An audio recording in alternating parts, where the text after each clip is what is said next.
God who liberates you and the God who stays with you for this day and for eternity.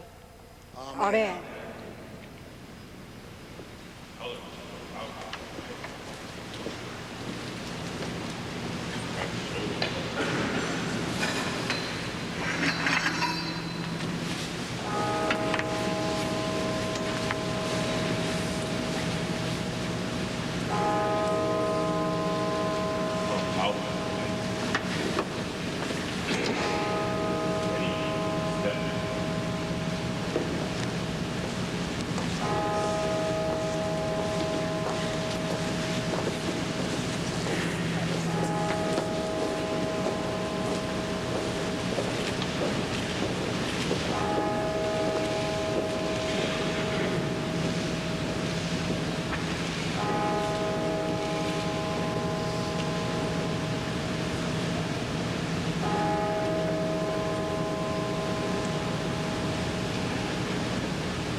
As the bell continues to toll at the National Cathedral in Washington, D.C., we bring in the Reverend Forest Church of All Souls Unitarian Church here in Manhattan.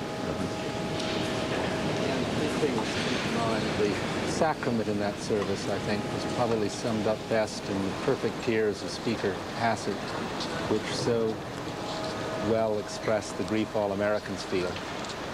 Also, the Muslim presence is so important. When you think about it, probably more than anyone, save those who have lost loved ones or acquaintances in these tragedies, it is the Muslim people whose God has been so desecrated by these acts in God's name, in Allah's name, who are victims.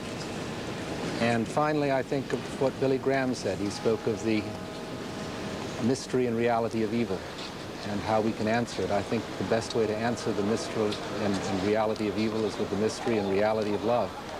And that seems to be what this service epitomized so eloquently. And may be the spirit of America this day. I think so, and we can pray that it will be the spirit of America for many days and weeks and months and years to come.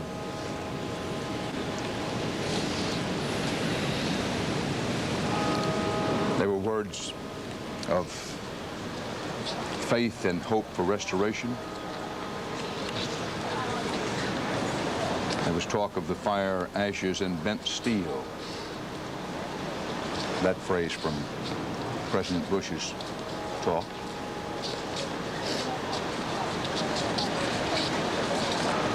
References to the cruel plot. As the Reverend Dr. Billy Graham put it, the twisted and diabolical scheme.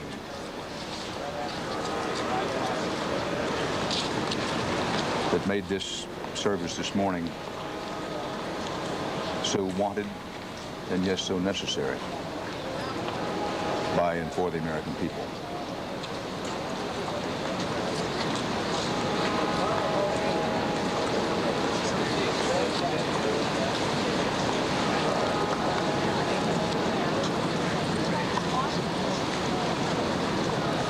Ed Bradley.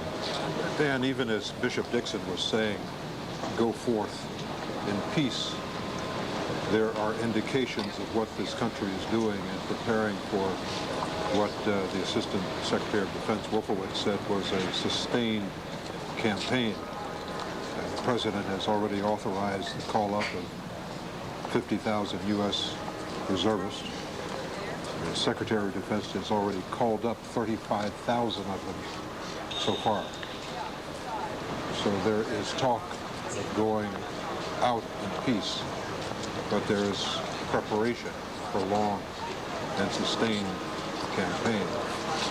And I think fair to say a different way of life than that we have known in this country.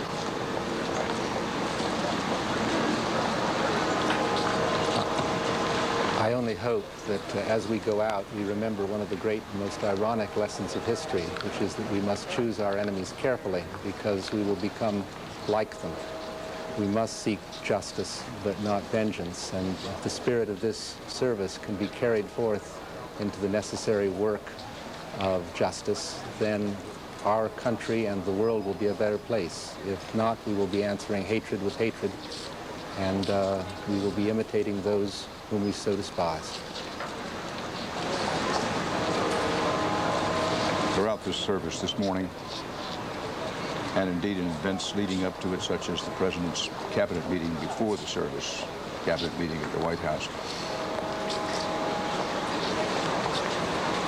one of the threads was a request, a plea for believers of prayer, for wisdom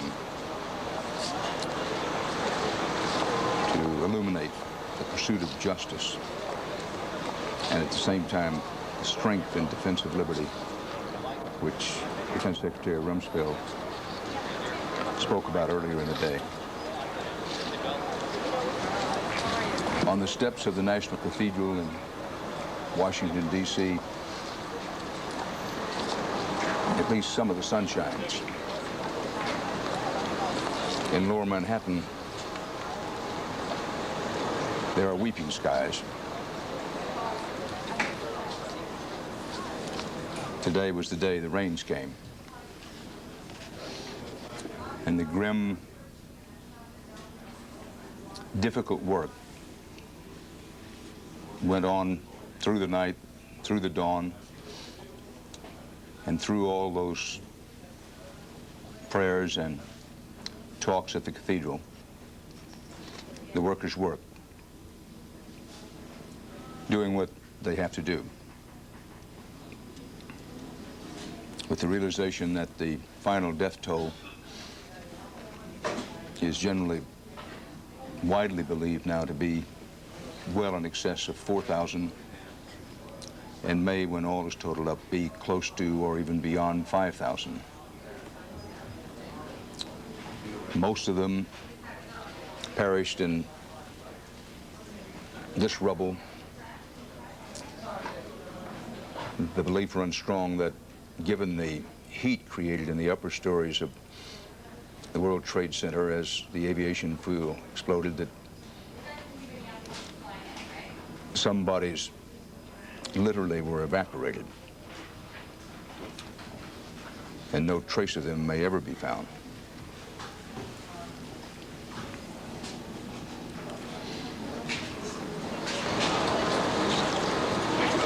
And from the rain-soaked rubble and debris,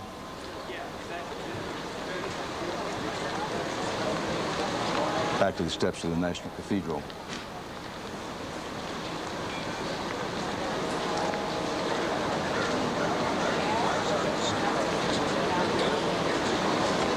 National leaders shake hands, embrace. Men and women who were then political opponents, and for that matter remain political opponents, setting it aside now. In a spirit of united we stand.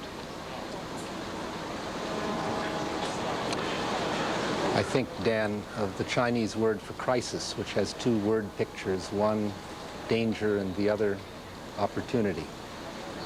What we face today, I think, is a danger unprecedented in modern times, at least for this nation, which has been privileged. But the opportunity, I think, will be just as great.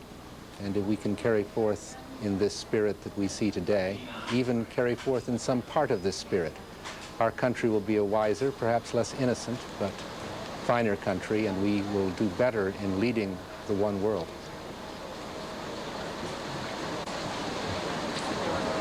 There may have been some others, but I can think of no moment in the last half century or more that is even reminiscent of this one.